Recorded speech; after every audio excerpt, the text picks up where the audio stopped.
దేవుని నామమునకు స్తోత్రములు. నాటి ధ్యానాంశము గొర్రెల కాపరులకు సంతోషమైన వార్త. లూకాసు వార్త 2వ అధ్యాయం 10వ వచనం.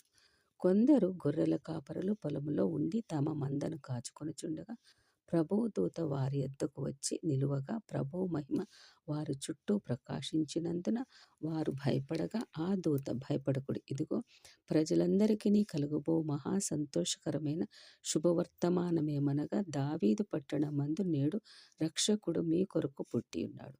ఈయన ప్రభు అయిన క్రీస్తు. దానికిదే మీకు ఆనవాలు. ఒక శిశువు పొత్తిగుడ్డలతో చుట్టబడి ఒక తొట్టెలో పండుకొనిండుట చూచెదరని వారితో చెప్పాను. ఇంతటి శుభవార్త విన్న కాపర్లు మహదానందంతో బెత్లెహేమునకు బయలుదేరి తార మార్గం చూపగా ఆ తార వెలుగులో పరుగులు పెడుతూ అంతటి చీకటి ఉందని మరచి, దారిలో రాళ్ళు, గుంటలు, రప్పలు ఉన్నాయని కూడా మరచి పరుగులు పెడుతున్న ఆ గొర్రెల కాపర్లకు మది నిండా సంతోషం పెళ్ళుబికి ప్రవహిస్తున్న వేళ, రక్షకుడా, మేము ఏ పాటి వారమయ్యా, చీకటి వారమయ్యా, ఒంటరి వారమయ్యా, ఇలాంటి మాకు నీ దూతతో కబురు పంపావయ్యా అని పరుగుడుచు పశువుల పాకకు పైగా తార ఆగగా ఆ పాకలో పశువులు రంకెలు విని లోపలికొచ్చి బాలయేసు తొట్టెలో పరుండుగా చెంత చేరి శిరస్సు వంచి మోకాళ్ళుని నమస్కరించి, ఎంతటి వారమయ్యా, ఆనంద భాష్పములు కట్టలు తెంచుకొని వస్తుండగా, అయ్యా బాలయేసు,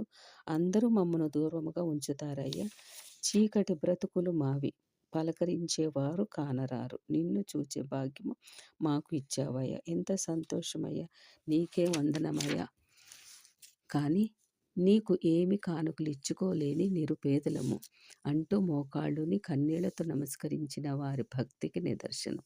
సంతోషం అంటే ఈనాడు కలిగి ఉన్నారు. మొట్టమొదట అభము శుభం తెలియని అమాయక కాపర్లకు బాలయేసు దర్శించుకొనుట ప్రేమకు ప్రతిరూపం. యేసుక్రీస్తు జన్మమే పాపి జీవితం ప్రక్షాళనం చేయుటకు, చీకటి బ్రతుకులలో వెలుగు నింపుటకు, పేదవాడి గుండె చప్పుడు నెరిగిన క్రీస్తు మొట్టమొదట బాలయేసు దర్శనం దీనదరిద్రులకే. అందుకు తార్కాణముగా మొట్టమొదట దర్శనం గొర్రెల కాపర్లకి. పశువుల తొట్టెలో బాలయేసు చిరునవ్వుతో గొర్రెల కాపర్లకు ఆహ్వానం పలుకగా ఆ చిరునవ్వు చూచి తరించిన కాపర్లు ఉబ్బి తబ్బిబ్బైపోయి గొర్రెల కాపర్లు మదిలో సంతోషమే, ఆనందమే, రాజోదయమే, దర్శనమే. ఇది కదా మన పాలిట వరము అని వారు చూచి ఆ శిశువును గూర్చి తమతో చెప్పబడిన మాటలు ప్రచురం చేసిరి. గొర్రెల కాపర్లు తమతో చెప్పిన సంగతులు గూర్చి విన్న వారందరూ మిక్కిలి ఆశ్చర్యపడిరి. అయితే మరి ఆ పేద అమాయక చీకటి బ్రతుకులు గల గొర్రెల కాపర్లు మాటలన్నీ తన హృదయంలో తలపోసుకొనుచు భద్రము చేసుకునేను. అంతటా ఆ గొర్రెల కాపర్లు తమతో చెప్పబడినట్లుగా తాము విన్న వాటిని, కన్న వాటిని గూర్చి దేవునిని మహిమపరచుచు స్తోత్రం చేయుచు తిరిగి వెళ్ళిరి.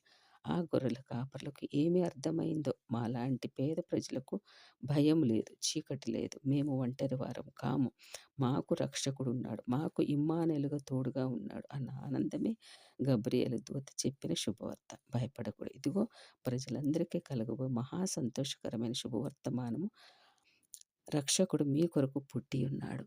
ఆనాటి శుభవార్త ఈనాటికి యుగ యుగములకు ఆనంద సంతోష పర్వదిన వార్త, అందరి హృదయములలో కొలువైన వార్త, యేసుక్రీస్తు జన్మ వార్త. ఆనంద పర్వదినాలు ఈనాటికి కూడా. ఎన్ని యుగాలు చెప్పినా యేసుక్రీస్తు జీవిత చరిత్ర తరుగుతుందా? ఇంకా ఎక్కువగా ప్రజ్వరులుతుంది కదా. ఇదే రాజోదయం. ఈనాటి నుండి ఆనాటి నుండి ఈనాటి వరకు ప్రపంచమునే వెలిగిస్తుంది రాజోదయం. ఎంత పెద్ద నదులైనా ఎండవేళలో నీరు తగ్గుతుంది. మహాజలపాతములైన ఒక కాలంలో సన్నగిలుతాయి, మందగిస్తాయి, సందడి తగ్గుతుంది. మరలా వర్షాలు ముమ్మరమైతే దాని స్థాయి ఉధృతమవుతుంది. కానీ యేసుక్రీస్తు ప్రేమ ధారల జలపాతం ఆగక ఆత్మీయ దప్పిక తీర్చుటకు పరమ వీడి ధరణి కేగి ప్రేమ ధారల సవ్వడి. ఈ ఉషోదయమునకు అస్తమయము రానిది, మనలో వెలుగు కిరణాలు తేజస్సు నింపేది.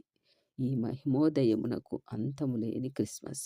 ఇప్పటికీ నానాటికి చీకటి ఖండములను వెలిగించుచున్నది క్రిస్మస్ వెలుగులు. ఆమేన్.